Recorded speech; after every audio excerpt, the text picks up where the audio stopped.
نحمدہ ونصلی علی رسولہ الکریم اما بعد فاعوذ باللہ من الشیطان الرجیم بسم اللہ الرحمن الرحیم۔ ناظرین محترم، میں ہوں عرفان محمود برق، جس نے فتنہ قادیانیت پر لا تعداد لعنتیں بھیج کر سچے دین اسلام کو قبول کر لیا۔ چند ماہ پہلے اسلام آباد ہائی کورٹ بار ایسوسی ایشن کے تحت ہائی کورٹ کے اندر ختم نبوت کے حوالے سے الحمدللہ بہت ہی بڑا ذی شان قسم کا تاجدار ختم نبوت کانفرنس پروگرام کا اہتمام کیا گیا۔ الحمدللہ انہوں نے اسپیچ کے لیے مجھے دعوت دی، میں نے وہاں پہ تقریباً 1 گھنٹہ ایڈریس کیا۔ الحمدللہ ڈیٹیل سے میں نے قادیانیت کی پرتیں کھولیں اور ختم نبوت کے عقیدے کی میں نے اساسیت، جامعیت اور اس کی اہمیت پہ میں نے لوگوں کو بریف کیا۔ مجھے دوران تقریر ایک وکیل صاحب نے وہاں پہ ایک سوال کر دیا۔ انہوں نے کہا کہ کیا وجہ ہے کہ سر آپ قادیانیت کو کسی بھی قسم کے رائٹ نہیں دیتے؟ پاکستان کے اندر انہیں ان کے فنڈامنٹل رائٹ نہیں ہیں، ان کو مذہبی آزادی نہیں ہے، ان کو اپنی عبادتگاہ بنانے کی اجازت نہیں ہے، پرمیشن نہیں ہے، وہ کلمہ طیبہ کا بیج سینے پہ نہیں لگا سکتے، وہ خود کو مسلمان نہیں کہہ سکتے، وہ اپنے مذہب کی پریچنگ نہیں کر سکتے، اس کا پرچار نہیں کر سکتے، وہ اپنے جو خیالات کا اظہار لوگوں تک نہیں پہنچا سکتے، لوگوں کو وہ کنوے نہیں کر سکتے، ان پہ پابندی ہے، دفعہ 298 لگتی ہے، تو جس کے تحت 3 سال قید ہے۔ تو یہ مطلب کیا ظلم نہیں ہے؟ میں نے اپنی تقریر کے دوران میں نے ان سے کہا، میں نے کہا کہ یہ ابھی کوئی نیا سوال نہیں ہے، یہ جب 1984 کے اندر ضیاء الحق مرحوم نے امتناع قادیانیت آرڈیننس کے تحت قادیانیوں کے تمام ان کی ایکٹیویٹیز پہ جو یہ خود کو مسلمان ظاہر کرتے تھے ان پہ پابندی لگا دی، تو یہ باقاعدہ اس وقت جو الحمدللہ یہ قانون بن گیا۔ اب اس وقت قادیانی جو تھے اپنی فریاد لے کے، اپنی آہوزاریاں لے کے سپریم کورٹ تک پہنچے، یہی آپ کے اسلام آباد سپریم کورٹ یہاں پہ آئے۔ قادیانیوں نے وہ یہ بڑا مشہور کیس ہے ظہیر الدین بنام سرکار 1993 SCMR، اگر آپ اس کی سٹڈی کریں تو بات آپ کے سامنے کھل جائے گی۔ وہاں پہ قادیانیوں نے یہی موقف دیا کہ پوری دنیا کے اندر تمام لوگوں کو، تمام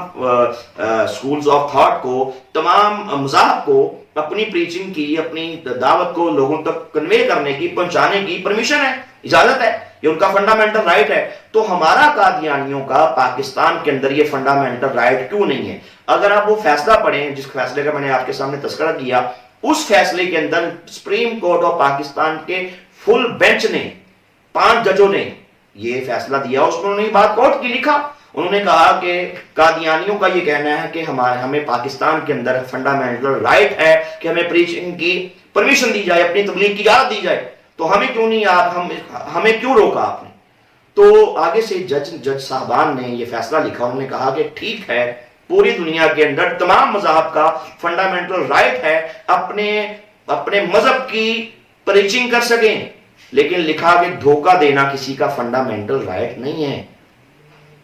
دھوکہ دینا کسی کا فنڈامنٹل رائٹ نہیں ہے۔ تو میں نے کہا یہی ہم کہتے ہیں کہ بھائی قادیانی خود کو دھوکہ دیتے ہیں، مسلمانوں کو دھوکہ دیتے ہیں کائنات کے بدترین کافر، کہتے ہیں مسلمان ہیں۔ مرزا قادیانی بے ایمان نے کہا میں اللہ کا نبی ہوں، اللہ کا رسول، اس نے کہا کہ نعوذ باللہ نبی صلی اللہ علیہ وسلم کی روح نکلی گنبد خضرا سے، قبر انور سے، وہ میرے اندر قادیان میں داخل ہو گئی، مجھے بتائیں ایسا کہنے والا کیا مسلمان ہے؟ مرزا قادیانی بے ایمان نے کہا کہ جو میری باتیں ہیں یہ قرآن ہے، ایسا کہنے والا مسلمان ہے؟ مرزا قادیانی بے ایمان نے کہا جو میری حفوات ہیں نعوذ باللہ یہ حدیث رسول ہیں، مجھے بتائیں ایسا کہنے والا مسلمان ہے؟ مرزا قادیانی بے ایمان نے کہا کہ جو میرا خاندان ہے اہل بیت رسول ہے، مجھے بتائیں جو ایسی بات کرے یہ مسلمان ہے؟ مرزا قادیانی بے ایمان نے کہا جو میرے ساتھی ہیں یہ صحابہ کرام ہیں، جو ایسی بات کرے یہ مسلمان ہے؟ مرزا قادیانی بے ایمان نے کہا کہ جو میں باتیں کرتا ہوں سارا کا سارا دین ہے، اللہ کو گالیاں بکتا ہوں یہ دین ہے، معاذ اللہ نبیوں کو گالیاں بکتا ہوں یہ دین ہے، مجھے بتائیں یہ دین ہے؟ ایسا کہنے والا مسلمان ہے؟ تو جب یہ مسلمان نہیں ہیں، آپ کی اعلیٰ عدالتوں نے اس پہ فیصلے دے دیے، وفاقی شرعی عدالت نے فیصلے دے دیے، ہائی کورٹس نے فیصلے دے دیے، اور آپ کی پارلیمنٹ نے متفقہ طور پہ یہ قرارداد منظور کر لی کہ قادیانی یہ مسلمان نہیں ہے، تو پھر یہ خود کو مسلمان کہہ کے اپنے مذہب، اپنے فتنے کی پریچنگ کرتے ہیں، تو مجھے بتائیں کہ ان کا فنڈامنٹل رائٹ ہے؟ صحیح کہا سپریم کورٹ آف پاکستان نے کہ دھوکہ دینا کسی کا فنڈامنٹل رائٹ نہیں ہے، کیونکہ قادیانی ان کا معاملہ عام اقلیتوں والا نہیں ہے۔ ہندو اپنے مذہب کی پریچنگ کرے گا ہندو کہہ کے خود کو، سکھ کرے گا خود کو سکھ کہہ کے، عیسائی کرے گا خود کو عیسائی کہہ کے، قادیانی کائنات کا بدترین کافر ہے کہ جو اپنے فتنے کی، اپنے جھوٹے نظریات کی، اپنے باطل نظریات کی پریچنگ کرے گا اسلام کے نام سے، اللہ کا نام لے کے، اللہ کے نبی کا نام لے کے، تو ہم یہ کسی صورت بھی ہونے نہیں دیں گے۔ سپریم کورٹ آف پاکستان کا فیصلہ بالکل ٹھیک ہے کہ دھوکہ دینا کسی کا فنڈامنٹل رائٹ نہیں ہے۔ بہت شکریہ۔